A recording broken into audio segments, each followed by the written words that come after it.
Good evening and welcome to another episode of Tuesday Talks with Mom. And I'm so glad that you decided to join us. Tonight we are joined with Becki Uccello, fellow moms on a mission. Hi, Hello. Becki. And a special guest, Dr. Lambert from GeorgiaCAN. Welcome. Hello. So glad you could join us. So for those Happy of to you, be here. go ahead. Yes, happy to be here. I'm so glad that we were able to lock you in. And Dr. Lambert is a fellow currently with AFC, so that's really exciting. And this is a great episode for Georgia families. I know that we are currently in Georgia's application window, and so many of you have been sending in questions and wanting to know how do I find out about this scholarship? What do I do? So Dr. Lambert was kind enough to join us to talk about all these wonderful things. So, Dr. Lambert, tell us a little bit about how you got to where you're at and a little bit about your background. Absolutely. So, again, I'm grateful to be here. As mentioned, my name is Dr. Taishika Lambert. I am a native of Georgia, born and raised. I'm originally from Augusta, Georgia, but I currently reside in Smyrna, Georgia, which is right on the outskirts of the metro Atlanta, downtown Atlanta area. Just a little bit about me. As I mentioned, I am a native of Augusta, Georgia, born and raised.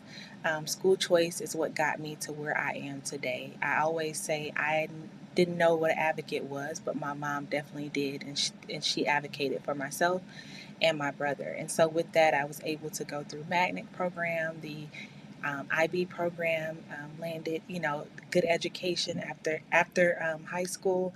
So went off to college, got my master's, got another master's, and then I got my doctorate. And so here I am back in Georgia, just wanting to serve parents. I started out working through Teach for America with children. I was placed in Memphis, Tennessee. Loved the work, loved what I was doing, loved the children, but Tennessee just wasn't for me. And so that's what brought me back to Georgia. And I got into the nonprofit sector, started really getting into community, learning how grants work, and really started touching community. So then I got back into the school system and I started working with charters again. But I realized I wanted to expand my brand, expand my name. And so that's what got me back into the nonprofit sector here at GeorgiaCAN, where I'm able to work with families not only in the metro Atlanta area, but all over the state of Georgia. And I'm even able to give back to home, which is Augusta, Georgia. I love it. I love it. Being a native of Ohio and having moved out of Ohio and lived a couple years in Florida, I know what it's like when you end up back home. And so, yeah, to be back in Georgia, I'm sure is lovely. And, think about the families in Georgia that you are going to impact through what you're doing. And the fact that you also know what it's like to have choice as an opportunity to get where you want to be. And boy, haven't you done some great things. So thank you so much for sharing that. I think that's awesome. Thank you. So, Becki, why don't you go ahead and we've got some questions in regard to the work that Taishika does in Georgia. Yeah. Well, Dr. Lambert, I'm so glad that you're here and that we get to have this conversation with you today. Just tell us briefly about your work at Georgia Can and how you help parents access school choice options. Yeah, so here at GeorgiaCAN, I'm our community engagement organizer. As I mentioned, we are a grassroots organization, so we cover the state of Georgia. So my work is different every day, and that's what I love about it. I get to work with parents all over the state of Georgia, where I am helping parents navigate school choice options. So sometimes that looks like, a parent coming to me saying, whatever system or choice they're using right now is not working. They're looking for something different. And so I really get to sit down with parents and navigate options, really hear about their experience, really even sometimes before we even jump to looking for another option, really learn how to navigate the current option. So Mm-hmm. sometimes that looks like, okay, have you had a conversation with your principal? How do we Love start with it. talking from the top up? Have you had a conversation with your board member? Really teaching parents how to, just use the tools that are in their bag to truly be the voice for their child. And so my work just consists of, again, navigating school choice options, leading educational webinars such as how to navigate the Georgia Promise Scholarship, how to use the Georgia Special Education Scholarship, just how to understand your county's data. Um, it also consists of me just getting out into the community, attending community events, building relationships with partners because I'm big on we cannot do this work alone. I understand that this problem is greater than me, and so I need the community to really join hands with me to do this. So I do a lot of community engagement with community partners. Um, I attend school board meetings with parents, so I take them along with me, show them, teach them how to testify, teach them how the school board meetings work, how what it looks like on a day-to-day basis, and then we also have a C4 side of our work, which we're heavily in right now, which is legislative season. Hmm. So we are in legislative season where we are, just working on different policies, and so we take parents along with us to the state capitol down in Atlanta, and we teach them how to have conversations with your state reps. Like it is possible you have a voice in the policies that are being passed on behalf of your child. So this is how you testify in support of, different things that you believe in, or this is just how you even have the conversation with your state rep. So again, I know I said a lot, but my work is not But traditional. So that's also valuable. And the fact that you're taking the time and the energy to teach parents how to do that is fantastic because that's the ripple effect. And, we're stronger together. Yeah, absolutely. I think that what you're doing is a very, very important job. Parents need to know that they have a full toolkit to Yep. reach from, and it oftentimes takes somebody showing them what each of those tools are and how to navigate them. So thank you. And that's why we wanted you on here today. We wanted to talk about you already mentioned them both, the Georgia Can scholarship, or I'm sorry, the Georgia Promise Scholarship and also the special needs scholarship. So let's start with the Georgia Promise. Tell me what you can. I know that I already mentioned that we're in the open window period where parents can apply, but tell me what does that mean for parents? For those that are listening, that are like, "What? I don't know what Georgia Promise is." Maybe give a little bit of information that could be useful for them. Yeah, so the Georgia Promise Scholarship is fairly new, and I always like to let parents know it's still a living bill right now. So changes are being made because it's very new in Georgia. But what it is a scholarship, which is an education savings account that Mhm. allows parents the opportunity, or $6,500, to apply that funding to private school tutoring, transportation, curriculum, just different things. In it's an eligibility list out there, but it allows parents to use that funding for different options. The thing about the Georgia Promise Scholarship is that you have to be out of the public school system, so your child cannot be in public school and using the funds, and so you have to be ready to take your child to a private school program, um, to use those fundings. And so it's very is you can even use it for therapy services. And so Very good. that scholarship is open right now. It opened up on March 1st and it's going to close on March 31st, and then it'll open again May 1st applications, and then it'll close again May 1st. And so once you get your eligibility documents, it's a team on the back end that is working through how a family is eligible. And that's another important part. So to be eligible for this scholarship, your child must be zoned for one of the lower performing schools in the state of Georgia in your county. And so that looks different from county to county. Some counties have many schools on the list, and some counties have very little schools on the list. And so on the website, it goes through every county to show you what schools qualify for the scholarship. So if your child's school is not on that list, then unfortunately you don't qualify because it's based on schools that are in the bottom 25% from an academic standpoint here in Georgia. Well, Taishika, I think that that's really important to note for parents. Our scholarships here in our state started out that same way. And it was a little frustrating, I think, across the state. But that's the beauty of school choice. It's not an us against them, it's a both and.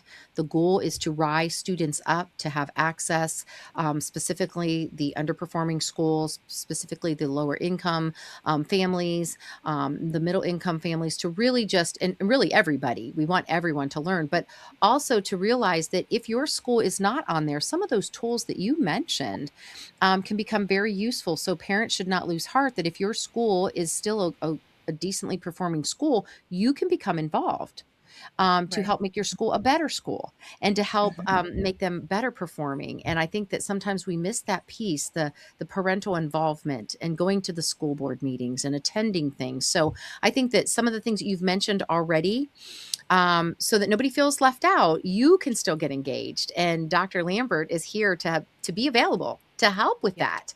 And I think that's so encouraging. And we don't emphasize that enough. Wouldn't you agree, Becky? Sometimes we forget to Absolutely. say, hey, parents, get out there and do your part too, right? Absolutely. Yes. Yes. and you mentioned a great, parent involvement is very, because even like I said, to qualify for the scholarship, the school has to be in the bottom 25%, which is low. So even if your school is in 27%, you don't qualify, but Right, 27% is still low. And so, right, like you, there are still ways that just because your school is not on the list, you can't be advocating for more resources right. and more tools just for your school to be a better performing school. Yes, I think that's great. Thank you for inputting that. Mhm. The other scholarship that I wanted to really ask you about, because there was all these windows, and is to just really hone in on those for children with special needs. Mhm. Could you tell us a little bit about what Georgia offers there and how parents can be ready to utilize those resources? Yeah, so in conjunction with the Georgia Promise Scholarship, we also have the Georgia Special Needs Scholarship, which is Okay. sometimes referred to as SB10, which is a lot of people in Georgia refer to it as. But that scholarship is based on um, special needs. And so your child has to have a IEP or a 504 plan in order to qualify. Okay. No exceptions on that. So if a child does not have those two things, they cannot utilize the funding. That's number one. That looks different. So, like I said, with the Georgia Promise, you get $6,500 versus the Georgia Special Education Scholarship. It looks different for every child because it's Okay. based on the accommodations in the IEP or the 504 plan. Okay. And so, what one parent may get, another parent might not get that same amount. And so, it's just solely based on your child's individualized needs. And they have a whole eligibility rubric out there, application that walks you through, everything you need to know about the Georgia Special Needs Scholarship. But what I like to tell parents, the number one thing is if your child has to have an IEP or 504 plan to qualify. Well, and I'm glad, well, I think that that's a great accountability factor, but I'm glad that you bring that up because in order to qualify, you have to have those documents. But again, it goes back to the parent involvement piece where you want to make sure whether your child is attending their public district or whether you've opted to homeschool or utilize some other form of magnet school or charter school. I think it's really important to encourage parents attend those meetings. Make sure the IEP and 504 for your child is as thorough and detailed as possible because you never know when an opportunity, a door of opportunity is going to open, or you never know when you're going to need something that maybe was overlooked. So I think that, again, it goes back to the work of people like you, Dr. Lambert, and others who are in your state that are advocating and working hard for families to become engaged and involved to make sure not only on the typical developing side, but also for individuals that need additional resources. I heard from when I was directing the program here in our state, I heard from a lot of districts that said, how do you get 100% parent participation for these IEP meetings? And I said, well, it's required to take advantage of the scholarship. They have to come.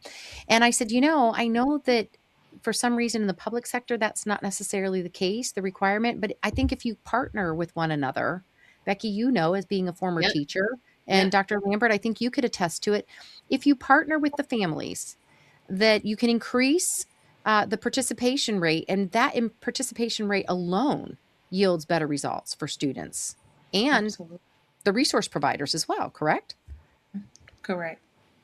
I agree. And I often like to tell parents this is a partnership. Yes. We have to keep the child at the forefront of our brains. That's why we're doing this work. You, as the parent, you're invested because this is your pride and joy. And me, as the service provider or the community, just the person in community that cares, children are my, priority. And so you're right, like that. And I tell parents too, don't be afraid in those IEP meetings. Yes. If you Exactly. don't understand, if you don't understand, don't be afraid to ask questions. If it's something that no one can, if they can't answer right then and there, that is okay. Be willing to follow up with an answer, but don't let questions fall through the cracks. Don't feel pressure. Don't you feel pressured to sign off on anything that That's you right. don't understand. Advocate for yourself as a parent, and so Yes. and bring an advocate with you to the Yes. meeting, expert. And so I really like to encourage parents to know that, you are your child's voice when it comes to that IEP and Yes. making sure, or that 504, making sure they're getting the accommodations that they need. And so, to your point, you're right. Like, making sure they get, those accommodations are there, because when opportunities like the Georgia Promise Scholarship, Yes. Georgia Special Needs Scholarships become available, you want to make sure everything your child needs is in there so that funding is accounted for. Dr. I Lambert, I just love that advice to parents. Ask questions. Do not be intimidated. Do not be afraid. Bring an advocate with you to the meetings. I mean, that is so valuable and so powerful for parents to hear. Yes, I thank you. agree, you guys. It's parents oftentimes feel like they're siloed, and I think if we can spread the word that you're not, and we have resources for you and tips and techniques that can help you to be the absolute best parent you can be when it comes to advocating for your child and their education, I think it really lessens the fear and the load a little bit. Yep. If you've been watching, you can see scrolling across the bottom of your screen is a website where you can go and get schoolchoicetoolkits.com. And that is where you can get an actual document that if you want to download or you just want to save to your computer to reference the Georgia Promise Scholarship and the information that Dr. Lambert was talking about in regards to the special needs scholarships. That's so important, very useful for you. We also have information for Dr. Lambert on how to get a hold of her, but also the Georgia Promise Scholarship Program. It's at www.mygeorgiapromise.org. And that's where you can go and fill out your application. As Dr. Lambert mentioned, the window is open. This first window is open till March 31st, and then it reopens again May 1st through May 31st. So I think it's really important to make sure. I always tell people, don't be the last person through the door. Try to make sure that you act, early. There's no rush. It's not like there's a big, sale at Dillard's, but you need to get in there. So in case you're missing some documents or you have questions, you allow yourself time to get some answers. And maybe you might need some help. I needed help. I was afraid. I didn't think it was really true when my children went on. And so I had to actually make a couple phone calls and double check this. So leave yourself some time, but don't be afraid to reach out. And Dr. Lambert said it already. Ask questions, ask lots Yes. of questions. Hmm. Is there anything else, Dr. Lambert, that you would like to share with parents? Any tips or techniques or just any words of encouragement that you'd like to share as we close out our session today? Yeah. So if you think your child is eligible for either of those scholarships, truly look into it. My team is always, we don't, I like to, this is a disclaimer because a lot of people think that we're the ones that are administering the scholarship, and we're not. We just really help parents navigate the scholarships. We really like to let parents know what options are available to them. So, with that being said, myself and my team, we're readily available to help parents. If you have questions and you think your child might qualify, really rely on us as a resource to help you out in navigating the scholarship. Both of the websites, Georgia Promise and Georgia Special Needs, have a lot of information out there about the scholarships. And so, as you're reading through, if you think your child is eligible, don't be afraid to contact someone to ask. Don't think, oh, well, I don't have this, so I might not be eligible. Ask. And another thing about the Georgia Promise, when we talk about a deadline, even though it's a rolling application for it and it opens up in different windows, this scholarship is based on how much funding is available. So once funding runs out, they have to cut it. And so if you think your child qualified, kind of is a emergency. Like go ahead and Oh, apply for the mhm. funds because you want to be accounted for. Versus the Georgia Special Needs Scholarship, as long as your child has an IEP or 504 and they qualify based on other eligibility as far as like residency and things of that nature, the money is there. It does not run out. And Okay. so just really just adhere to those timelines, stay in the know of the timelines. Another thing, there are a lot of Facebook groups out there, parent Facebook groups. I would say get involved in those if you think your child qualify for either of those scholarships. They have a lot of information where parents are asking questions, like-minded questions, and people are out there answering those questions. And so, again, I just want to leave parents with ask. Like, you are your child's best advocate, your child's biggest advocate. You're Yes. teaching your child how to be an advocate. So don't be afraid to really be that voice. No question is a dumb question when it comes to your child's education and needs. I love that. Thank Thank you you. for all of I that. love it. Becki, is there anything that you would like before we close out today that you'd like to share for parents? Anything that we haven't already shared? Yeah, I would just like to. I love what Dr. Lambert has said about you. You are your child's best advocate. You know your child the best. Um, you are teaching them how to advocate for themselves. You're modeling that, and again, that's so powerful, and that is going to affect the next generation. And that idea is powerful too. So thank you for all your work, Dr. Lambert. We appreciate it. Absolutely. It's an honor. Likewise. And thank you both so much for joining me on this episode of Tuesday Talks with Mom. For those of you tuning in, join us again next week as we present more information to help you in navigating school choice for your family and children. Thanks so much, and we'll see you again soon.